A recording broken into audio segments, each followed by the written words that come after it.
The Dubai Sustainable City is so much more than a housing development. The executive director of the SEE Institute, Karim Jisr, explains all the work that they do and how we are now at a tipping point. Welcome to Dubai Works, a business podcast about the innovators, the products, the services, and trending topics. Loving Dubai's take on the business stories that matter. My name is Richard Fitzgerald. I'm the founder of Augustus Media, publishers of Lovin Dubai, Lovin Saudi, and Smashy TV. Each week, we'll be interviewing the dynamic business leaders of Dubai. Hi, Karim. Hey, good morning, Rich. Thanks for coming on Dubai Works. Thank you. Nice to be here. You've got a great view. Amazing, yeah. You've come out. Are you based out in Sustainable City? Yes, I am. I live there, actually, and that was the reason why I came to Dubai. I wanted to be part of the Sustainable City when it was being built. Really? So that was in 2015, and I moved in 2016. Can a city itself, like Dubai, be sustainable focus and environmental focus? And is there a need? And then, if there is a need, then what is the sustainable city itself? So great question. I think, and everybody should ask the same question wherever we may live in the world. And so, can we be sustainable in Dubai, first of all? And so the answer is yes. Are we sustainable today? No, we're not. However, the opportunities to move, to transition from unsustainable to sustainable are significant. There is so much we can do, and those many things that we can do, we've put together in one space, which is today a real estate development, a community, a livable community, a happy community called the Sustainable City. And in many ways, it is we consider it like a living laboratory, because this is where all the great ideas that you and I can now pitch together, or that come from other people and from other parts of the world, we try to deploy or integrate in that space, the sustainable city. Such as how you grow your own food, how you use mobility. It starts from upstream of that, actually. Yeah. It actually starts from how do you plan the city, right? It is about providing homes and housing, fine, check. But how do you do so? And so we have them grouped into clusters, and our units, our housing units, are extremely sustainable in terms of energy efficiency. We avoid the sun, and we maximize shading so that we reduce air conditioning, so that we reduce electricity consumption and carbon footprint. Yeah. And then we have good insulation, we have LED lighting, we have energy efficient appliances. So the homes are efficient as a unit. But then let's move out, let's move into that public space, which is equally significant and important. How can the public domain be also sustainable? And so we have narrow streets, we call them sikka, which is an Arabic term for small streets. Because when you narrow the streets, you have more shading and less exposure to the sun.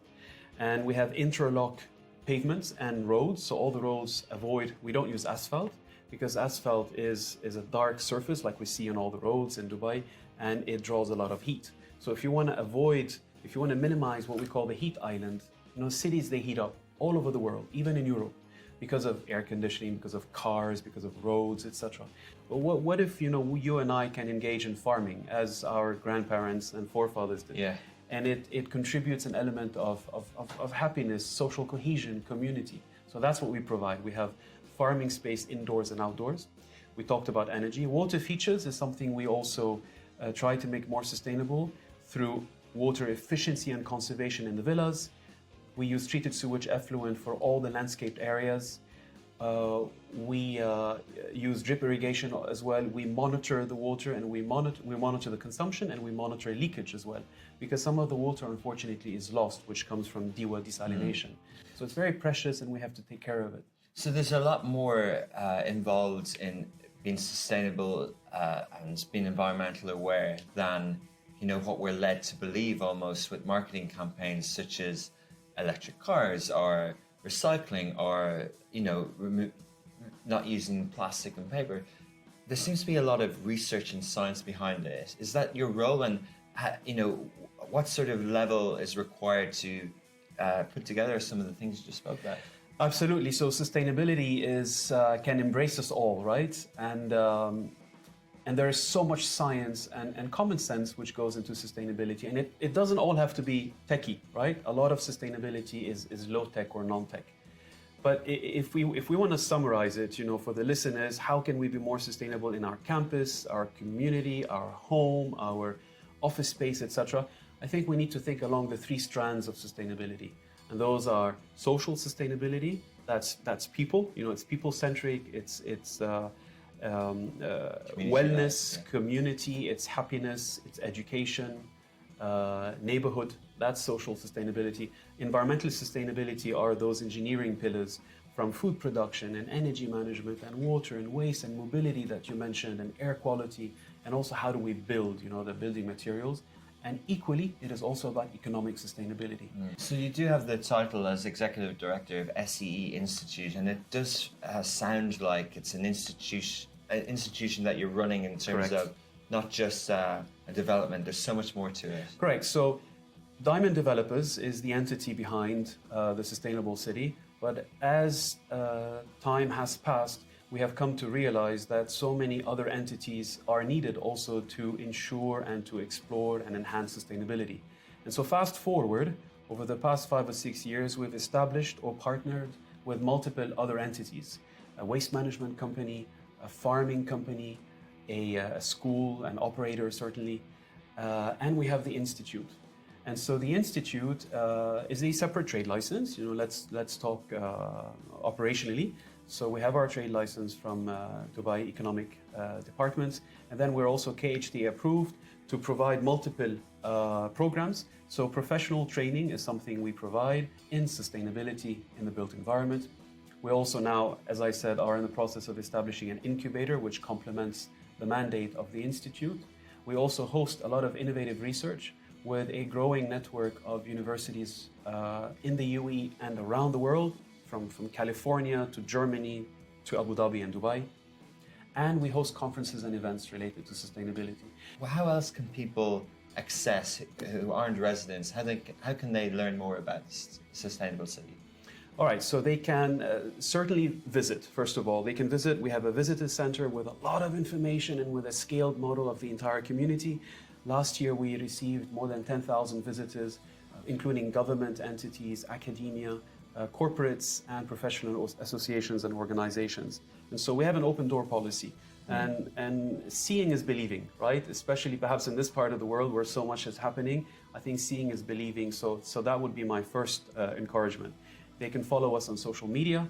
They can take some of our training courses. They can come and visit, go for a tour of the Equestrian Club. They can sign up to some of the services provided. They can visit the Fairgreen International School. They can come to the plaza, to the Origin Market, which we host in season. There are so many touch points and opportunities for people to engage with what we do and what we offer in the Sustainable City.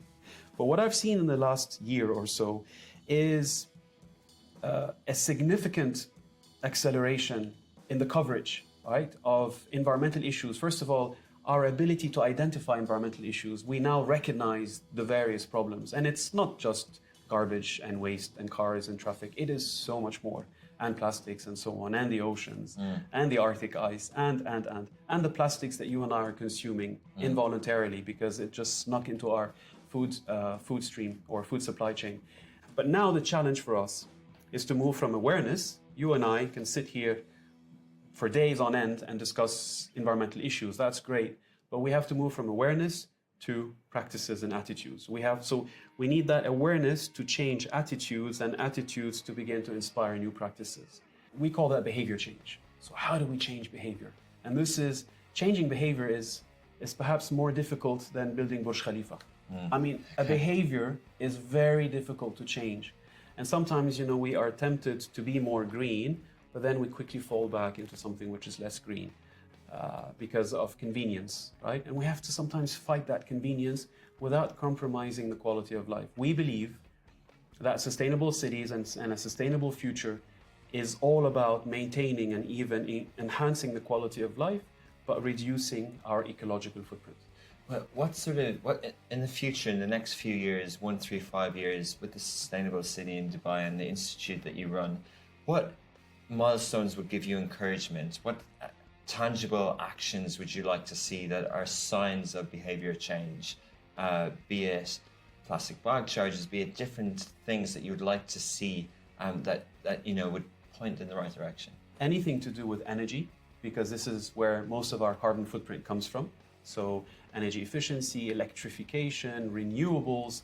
I mean, Dubai, 20, 30 years from now, we have targets, right? Dubai has a strategy and the UAE has a strategy for renewable energy uptake. If we begin to see people adopting that and other developers, instead of just having empty rooftops, well, why don't we put all that solar, why don't we integrate all that solar into the fabric of what we build? If we begin to, in the near future, and we have started to see that shift, that when you go to retail spaces and restaurants, you no longer see the plastic straws and the plastic cutlery, etc. It should not be a given anymore, right? It should be out of sight and then eventually out of mind. And all the alternatives exist today. Some of them are affordable, some of them you can simply avoid. You don't need to consume all of that. Again, it's not about you and I switching our cars from gasoline to electric cars and that's the end of the story. No, ideally you and I and your colleagues should be all using the same car, right? So we want to reduce the car dependency, and if we can shift from privately owned gasoline cars to shared electric vehicles, and then you reduce the numbers significantly, but we need to guarantee that the energy source is clean as well. Are you looking for ambassadors? Do you want people to carry the message of the sustainable city, and is that important for behaviour change? Yes, so I think we live in a world where appearances matter a lot, right? And it's okay and it's fine to say that sustainability is not only about the planet, but it's also about being cool. And we believe that a sustainable lifestyle and a sustainable future can be a cool future. So there is this cool factor. And celebrities like Leonardo DiCaprio, Akon came to visit the sustainable city, other celebrities, government officials, certainly they have clout, they have muscle, right? They have followers. Again, we can work endlessly for a few thousand followers, right? Or 100,000, for example, on Fully Charged, we have 700,000 views after 3 years, etc. But these celebrities, instantly they can get millions of views. And it doesn't mean that all these followers will actually embrace the policy or the vision of the sustainable city. But certainly you leave something, right? You are seeding a certain change. You're seeding a behavior that you want to see in the future. If they believe in what we do, they will become ambassadors in their own way, in their own rights, in their own industry for the sustainable city. And what I have experienced in now my 3.5 years of working and living in the sustainable city is that we have become a magnet for many like-minded individuals and organizations, and we thank them all. And with them we can spread the message much faster. And we do need to accelerate this transition. Amazing. Well, fascinating. Great to see. Karim, thanks for your time. Thank you. And it's great to learn more about the sustainable city in Dubai. And please come and visit. Absolutely. Thanks a lot. All right. Thank you.